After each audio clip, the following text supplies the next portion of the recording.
But we're doing our level best to save the republic, and I support them in every single way. And they have been more than kind to me. Sean is a great and gracious man, really, truly, and I mean that. But he and I disagree on Donald Trump, and we have openly discussed our differences. We see him differently. Sean sees, he has a personal relationship with Donald Trump, and I believe that either gives him clearer vision or blinds him. But he openly talks about his personal knowledge of Donald with me on the air and off the air and why he believes him. I don't have that relationship with Donald Trump, and so that either makes me blind or clear. I don't know which it is. I think I'm clear. Now, I haven't reached out to Sarah Palin for quite some time, and I don't believe there's a repairable relationship there, but that's okay. I've never said anything publicly or privately about anything that I would regret until yesterday. I said she was a clown, and that's wrong, obviously. That, however, is the only thing I regret saying. And I felt it was important to apologize for that part, but I want you to understand that it's okay that we disagree with each other. It's okay that we don't get along with one another. We don't hate each other. We're not trying to stab each other in the back or anything like that. It's never been the case, at least that I know of, and I think she would feel the same way until I said something stupid yesterday. I don't understand her positions. I don't understand her love for Donald Trump. He's clearly a progressive, not a small government constitutionalist. He was for the bailouts. He's for the idea that the government can just take private land from somebody and give it to somebody else because they'll pay more taxes, and I think that's shameful. There's so many warning signs, policy-wise, that the size of the list is shocking, but he's also a bully, and he's sexist, and he's cruel. He's an egomaniac and a narcissist, and that's not name-calling. You can see that in action. And quite honestly, it makes Barack Obama at times seem like St. Francis in his humility. He is so thin-skinned that he destroys anyone who crosses him. Now, Sarah Palin holds a unique place with the Tea Party, and I expected more from her, but I'm sure she expects more from me. I told her one time off the air, one of the only times that we ever really met in private and had an off-the-record conversation in my office.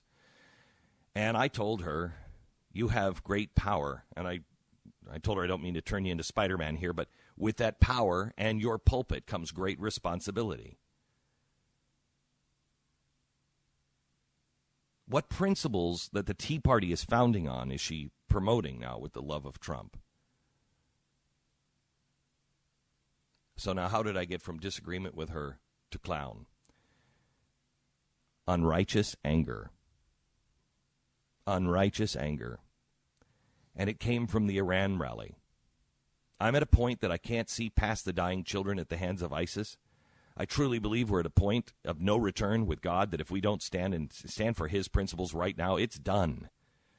I heard her speech after Donald Trump's speech, which was a clown show. And I couldn't believe that this is how all of us are dealing with this issue. And you know, it's wrong with me. Who do I think I am that everyone should see the same way I see things or adopt exactly the same approach? Who do you think you are, Glenn Beck?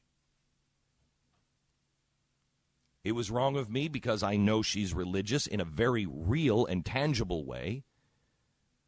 And I don't understand people who really actually live their faith, how they're missing this one. But who am I to say? My gosh, was I demonstrating how I live my faith yesterday? What a hypocrite I was.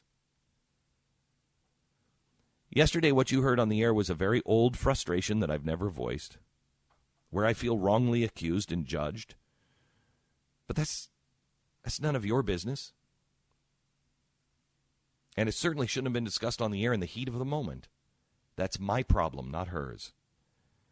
That was coupled with total confusion on her love affair with Donald Trump, which was made worse in my head by my lack of ability to grasp what 30% of small government self-proclaimed Tea Party constitutionalists, people who have values, and religious people, what they see in him. Coupled with his speech and wrongly combining his speech with her speech in my head, coupled with my unwillingness to play the stupid game 1 second longer, because I truly believe we are at a point of choosing, and the consequences are so grave, and I know God will not be mocked. So here's the truth. I don't have a relationship with Sarah Palin, and most likely never will, but that's okay. I still admire her for what she has done for the country. I just disagree with her. She's not losing any sleep over this, I'm sure. We don't see eye to eye on things. Okay. There are some big-ticket items that we have to talk about. I do hear her speak sometimes, and I do think I don't know what I saw there before. But that's probably my fault, because I probably projected things onto her that I wanted to believe she stood for.